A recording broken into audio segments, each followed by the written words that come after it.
On September 6, 2025, officers in Shreveport, Louisiana, were dispatched to a residence on DeSoto Street. Inside, they discovered 27-year-old Kalisia Franklin dead in a back room that showed signs of a violent struggle. Investigators quickly identified her boyfriend, 30-year-old Jacobi Hughes, as the primary suspect. He was arrested and charged with second-degree murder, domestic abuse battery, and child endangerment. The discovery shocked the neighborhood, but the case raised larger questions about how a man with a history of violence was still free. Shreveport police arrested this man, Jacobi Hughes, after a disturbing domestic abuse incident turned to murder. According to SPD, on Saturday around 8:30 that morning, officers went to a call about a body on DeSoto Street. We're told when officers arrived, they found the body of Kalisia Franklin inside of the home. Investigators also tell us the room where the victim was found showed clear signs of a prolonged struggle. SPD identified Hughes, the victim's boyfriend, as the suspect, and he was detained and taken to the Shreveport Police Department. Hughes is now charged with second-degree murder, child endangerment, and domestic abuse battery. As court filings began, scrutiny turned to missed opportunities for intervention and the failures of existing protective systems. What happened inside that home exposed more than a single crime. It became a case that highlighted the risks faced by victims of domestic abuse, the responsibilities of the justice system, and the consequences when warnings are ignored. Stay with us as we unravel this shocking story and uncover the heartbreaking details of what led to this senseless loss. Before we begin, let us know in the comments, where are you watching from? And what are your thoughts as the story unfolds? Welcome to True Crime Tales, where we reveal the crimes that shock communities and the secrets hidden behind closed doors. Hit subscribe and turn on notifications. You won't want to miss what's coming next. Now, let's begin. Kalisia Franklin was born on February 18, 1998, in Shreveport, Louisiana. She grew up in a household that included her parents, siblings, and extended family members who were part of the same community. Shreveport, a city with a history of both tight-knit neighborhoods and persistent struggles with poverty and crime, shaped much of her upbringing. Her childhood followed a routine common to many families in the area. She attended local schools within Caddo Parish, beginning with elementary school in her neighborhood, moving on to middle school, and later enrolling at one of the city's public high schools. Teachers remembered her as a quiet student who managed to stay consistent in her studies. She did not have a reputation for disciplinary problems, and her attendance records showed stability.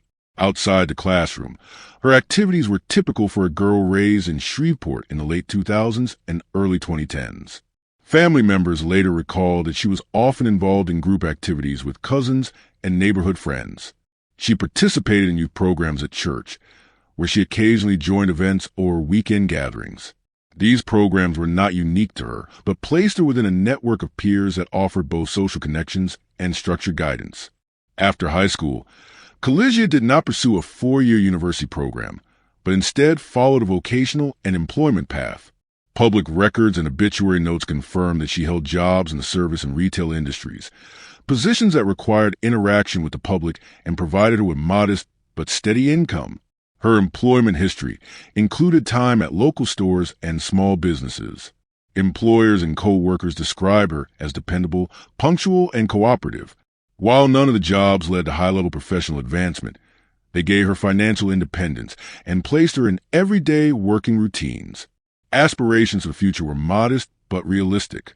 She expressed interest in building stability, securing long-term housing, and eventually pursuing opportunities that would improve her circumstances.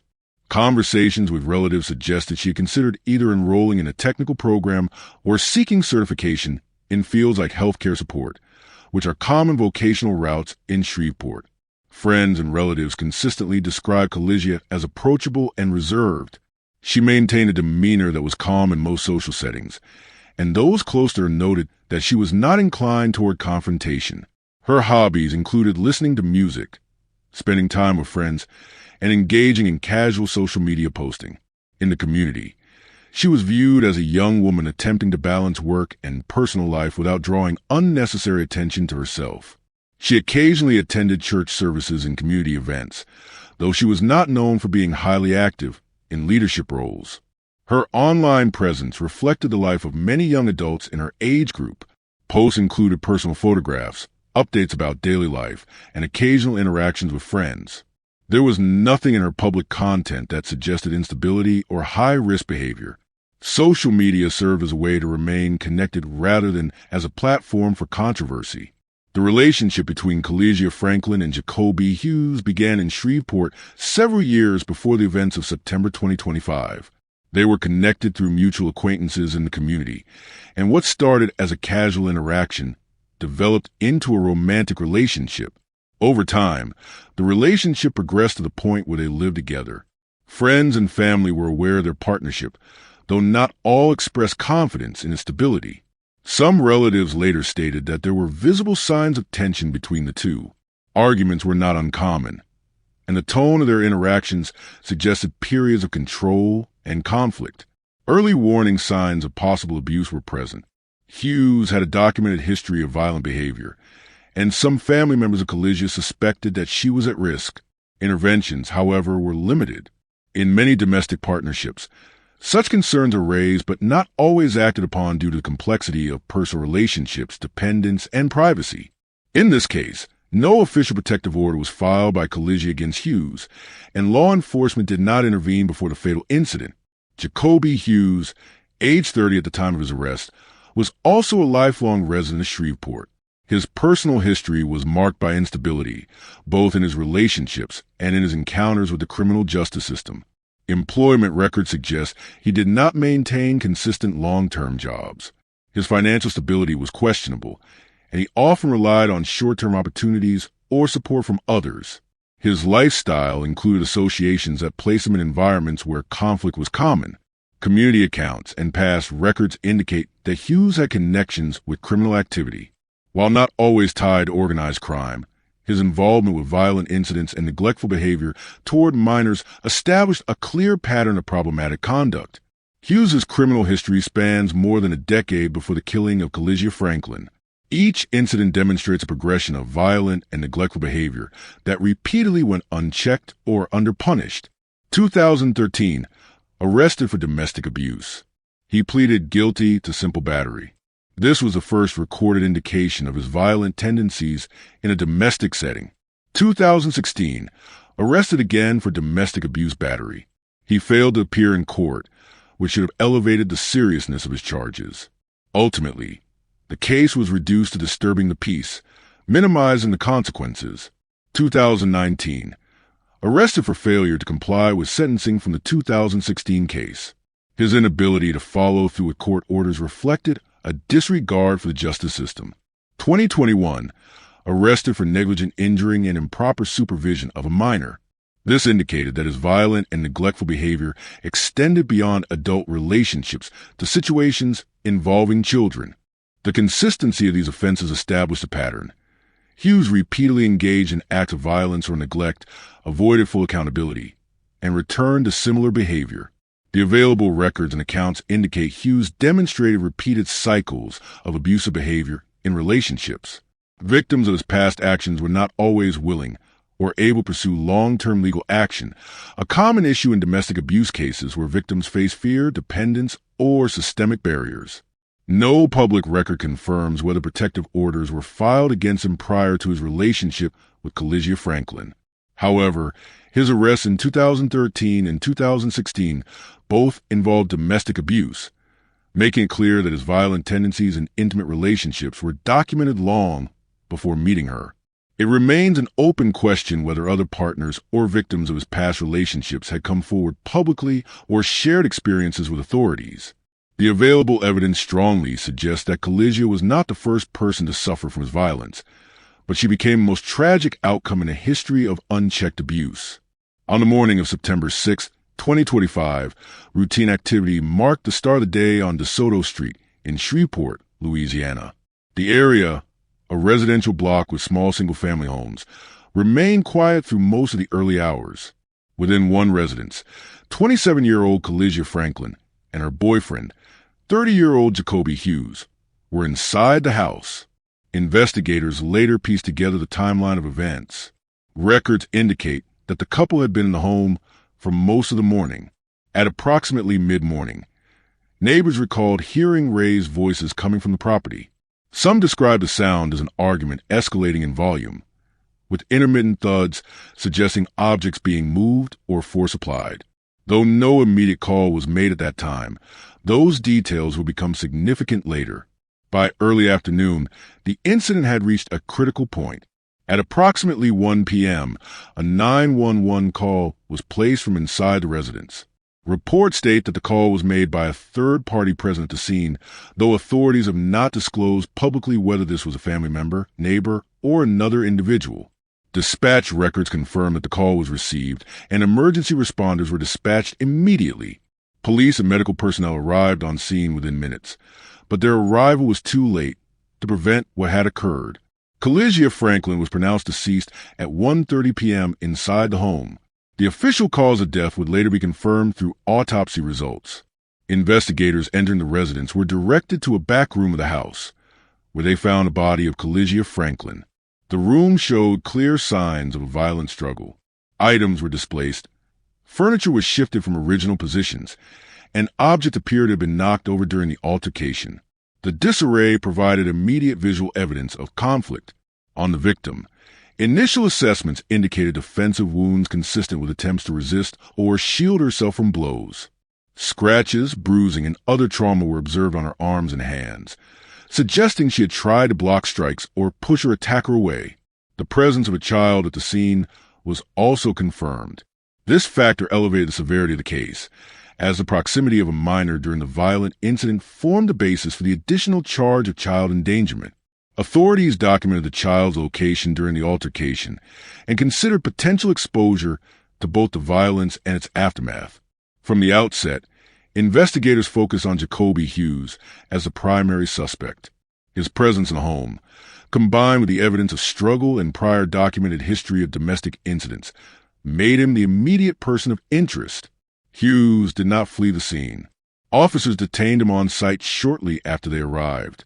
Witnesses described his demeanor as calm but inconsistent in his explanations.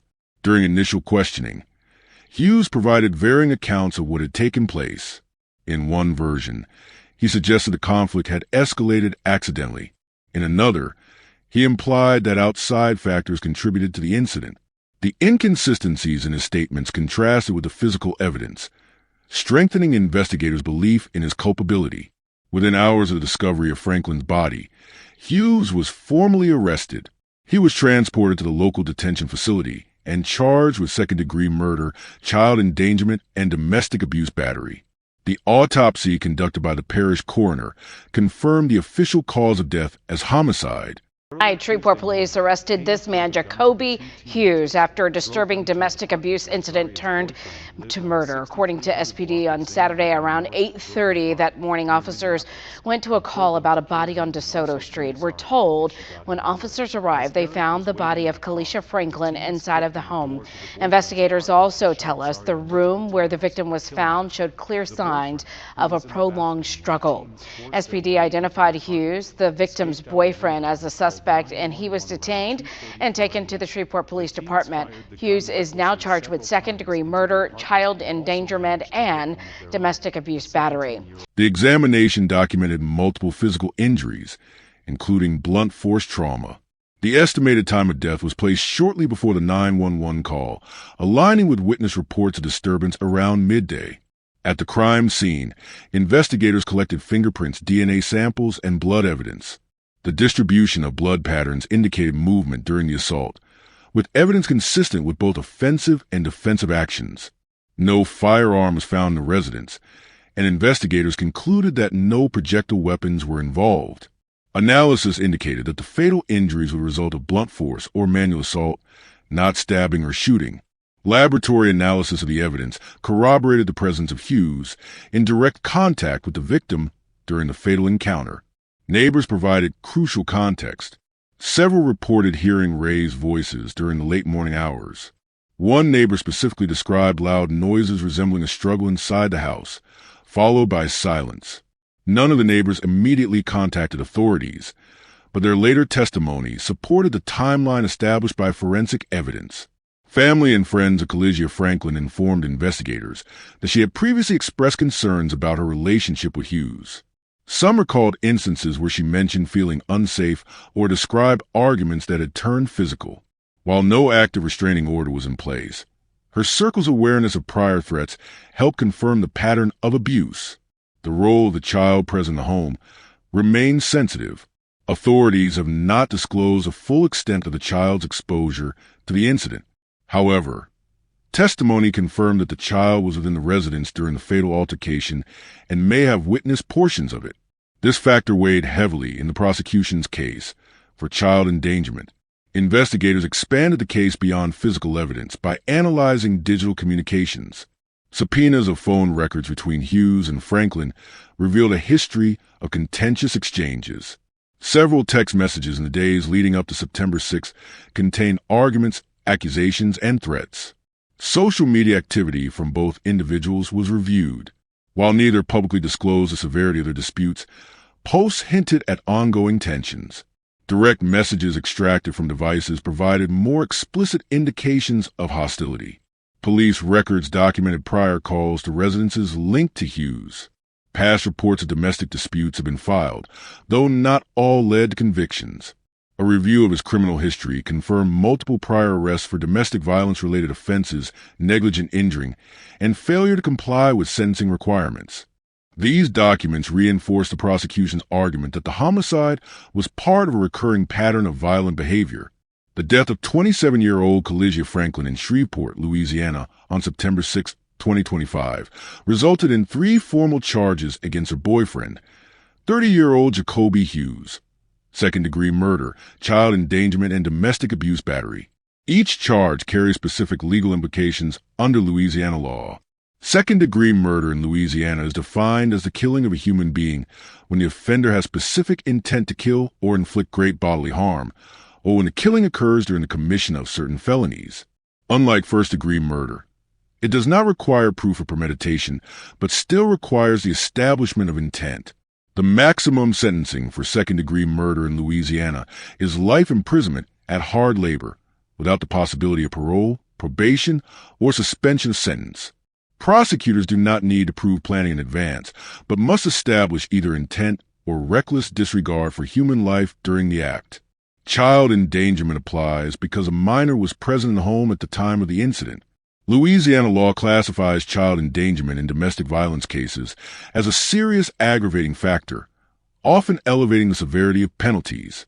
It highlights the exposure of minors to violence and trauma, even if they are not directly harmed. Conviction can lead to additional prison time and restrictions on parental rights or custody arrangements. Domestic abuse battery is another charge filed against Hughes. Under Louisiana law, this involved the intentional use of force or violence against a family or household member. For conviction, prosecutors must present additional evidence beyond the homicide itself, showing a pattern of physical assault, prior reports of abuse, or visible injuries consistent with domestic violence. This charge provides prosecutors with a broader base to show a history of violence beyond the fatal incident. The prosecution is expected to construct a case built on 3 major components: Hughes' prior history, the forensic evidence collected from the crime scene, and witness testimony. First, Hughes' prior criminal record demonstrates a consistent pattern of domestic violence. He was arrested in 2013 for domestic abuse and pleaded guilty to simple battery. In 2016, he was again arrested for domestic abuse battery, but the charge was reduced to disturbing the peace after he failed to appear in court. In 2019, he was arrested for failing to comply with sentencing from the 2016 case. In 2021, he faced charges for negligent injuring and improper supervision of a minor. This record provides a foundation for the prosecution to argue that the fatal attack on Franklin was part of an established pattern rather than an isolated event. Second, forensic evidence from the scene will be central. The back room of the home showed signs of a violent struggle. Investigators collected blood evidence, fingerprints, and other physical materials. The autopsy will reveal the exact cause of death, such as blunt force trauma, strangulation, or internal injuries, along with defensive wounds. The prosecution will use these findings to establish that Franklin fought back, contradicting any claim of accident. Third, witness evidence may include statements from neighbors who heard raised voices, family or friends who were aware of prior conflicts, and potentially testimony from the child who was present. Digital evidence, such as text messages, phone records, or social media exchanges, may further illustrate the deterioration of the relationship and potential threats. The prosecution's arguments will likely revolve around two possibilities: specific intent to cause harm or reckless escalation leading to death. They will emphasize that Hughes had multiple prior opportunities to change his behavior, but instead escalated, culminating in homicide. The defense strategy will attempt to create reasonable doubt by challenging the prosecution's narrative. Several approaches are possible. The first potential claim is that the death was accidental or the result of self-defense. The defense may argue that Franklin initiated the altercation or that Hughes did not intend for events to escalate to fatal consequences. This strategy would attempt to negate the specific intent required for second-degree murder. Second, the defense could question the reliability of forensic evidence. They may suggest contamination of the crime scene, inconsistencies in the chain of custody, or alternative explanations for the injuries sustained. For example, they could argue that injuries consistent with defensive wounds might have resulted from a mutual physical altercation rather than a unilateral attack. Third, the defense may attempt to downplay prior convictions. By framing past arrests as unrelated or emphasizing that earlier charges were reduced, the defense could argue that prosecutors are unfairly portraying Hughes as a repeat offender to bias the jury. The goal would be to separate his criminal past from the current charge and frame this event as isolated. In January 2025, a change in Louisiana's judicial system transferred all domestic violence-related cases in Caddo Parish to the jurisdiction of the Caddo District Court. Previously, such cases could be handled in city courts, where reduced charges and lighter sentences were more common. Under the new policy, all cases are prosecuted at the district level, where penalties are stricter and oversight is greater. This policy change directly affects Hughes's case. Unlike in 2016, when his domestic abuse charge was reduced to disturbing the peace in city court, his 2025 charges will be heard in district court with less flexibility for downgrading. The prosecution can now fully present his prior history as aggravating evidence, making it more difficult for the defense to argue for leniency. Hughes's criminal record highlights repeated failures in addressing domestic violence. His 2013 arrest for domestic abuse resulted in a guilty plea to simple battery, a charge with minimal sentencing compared to domestic abuse battery. In 2016, he failed to appear in court, and the case was reduced rather than escalated. In 2019, his arrest for failing to comply with sentencing demonstrated a lack of accountability, yet he remained free. Each of these moments represents a missed opportunity for intervention. Questions remain as to why charges were consistently downgraded or dismissed and why enforcement of sentencing was weak. These failures allowed Hughes to remain in the community without meaningful deterrence, culminating in the fatal incident involving Franklin. Shreveport, located in Caddo Parish, has a documented issue with domestic violence. Local data indicates that domestic-related homicides account for a significant percentage of murders in the parish. In several past cases, offenders had prior arrests for domestic abuse but were not incarcerated for extended periods. Resource constraints within the local justice system contribute to the problem. Police officers often respond to repeated calls at the same addresses without being able to secure long-term solutions. Courts frequently deal with overcrowded dockets, leading to plea bargains and reduced charges. As a result, repeat offenders can cycle through the system with little effective intervention. Statistically, offenders with prior domestic abuse charges in Caddo Parish have a high likelihood of reoffending. Hughes fits this pattern, with a record spanning over a decade, culminating in escalation to homicide. Beyond the legal system, questions arise about the role of the community in prevention. Did neighbors hear prior incidents of violence but choose not to report them? Were family members aware of the risk Franklin faced but hesitant to intervene? In many domestic violence cases, victims are isolated from support systems or reluctant to seek help due to fear of retaliation. While legal accountability is central, the absence of strong community intervention can allow abuse to continue unchecked. In Franklin's case, Whether such support was available and whether it was utilized remains unclear. Following the confirmation of Kalisia Franklin's death on September 6, 2025, her family moved quickly to arrange funeral services. Obituary listings published by local funeral homes confirmed her age as 27 and included details of her birth on February 18, 1998. The funeral took place in Shreveport, Louisiana, attended by relatives, friends, and community members. The obituary described her life, her role within her family, and emphasized her connections to the Shreveport community. Tributes remembered her as a daughter, sibling, and young woman whose life ended prematurely. Beyond the ceremonial elements, the impact on the family was significant. They faced the immediate financial burden of funeral costs, compounded by the sudden loss of a household member. Families in such situations often incur additional expenses, including legal representation, travel for extended relatives, and time away from work. The Franklin family was no exception. The emotional toll was more difficult to quantify, but remained central in the aftermath. Relatives were left to reconcile the circumstances of her death with the responsibility of raising awareness about domestic violence. Her name became tied not only to grief, but also to the need for broader attention to systemic failures that allowed the incident to occur. Local news coverage began immediately after her death. Outlets such as KSLA, KDL, and Keel Radio published reports outlining the incident, identifying Jacobi Hughes as the suspect and listing the charges of second-degree murder, child endangerment, and domestic abuse battery. Coverage frequently highlighted Hughes's criminal history, including prior arrests for domestic violence and related offenses. This detail shaped public reaction. Many questioned how an individual with a documented history of violent behavior and noncompliance with sentencing could remain free. The case reignited conversations about accountability within the justice system. Social media became another arena of discussion. Posts using Franklin's name circulated on Facebook and X, formerly Twitter, with many highlighting her case as an example of how repeat offenders continue to pose risks when legal consequences are minimized or deferred.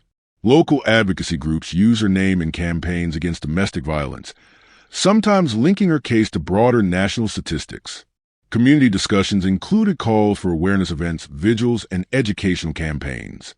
In Shreveport, grassroots groups referenced Franklin's death during meetings focused on preventing future incidents. The case drew attention from local lawmakers, activists, and advocacy organizations. The immediate policy debate centered on whether Louisiana's handling of domestic violence cases required further reform.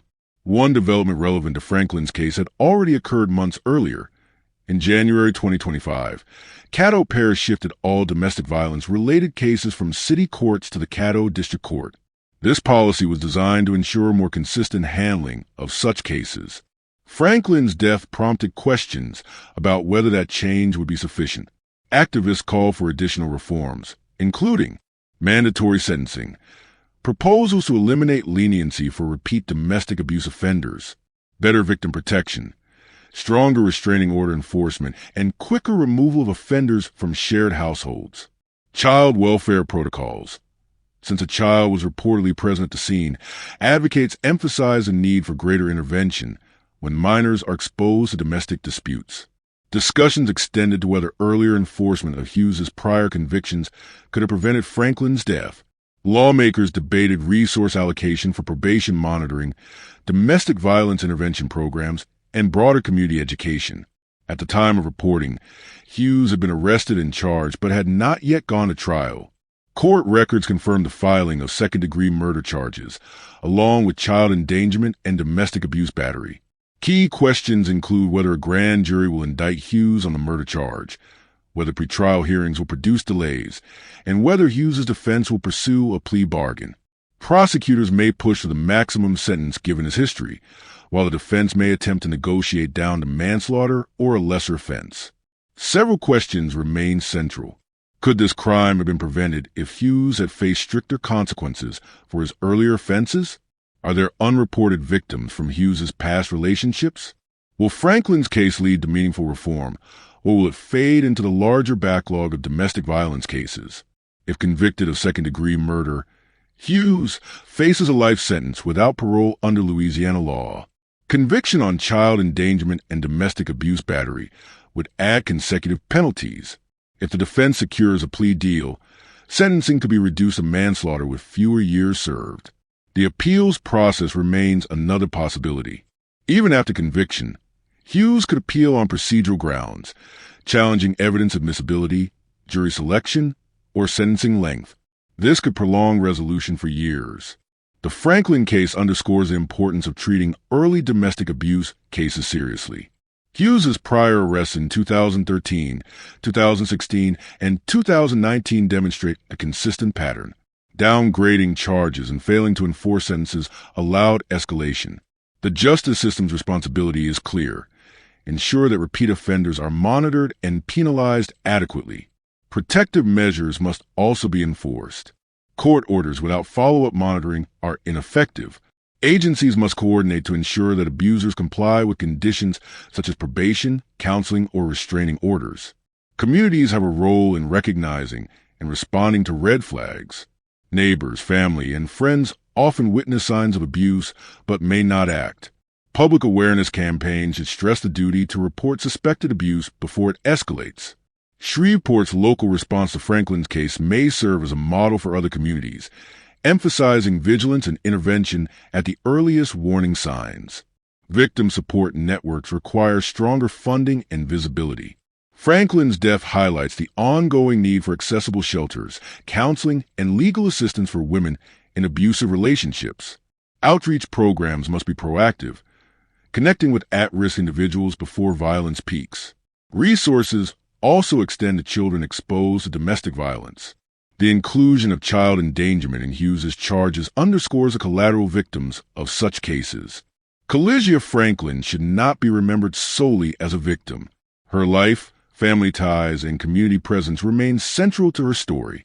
Her case may be cited in future policy discussions as an example of why mandatory sentencing, stricter monitoring, and greater victim protections are necessary. In this way, her legacy extends beyond her immediate family and into broader public accountability. If you found this story as gripping and heartbreaking as we did, don't forget to like this video and share it with others. And if you want to hear more true crime stories that uncover the mysteries behind these tragic events, make sure to subscribe to our channel and turn on the notification bell. You won't want to miss our latest stories, updates, and discussions. Thank you for joining us on this journey to seek justice and explore the truth. Together, we can make a difference. Until next time, stay safe and stay aware.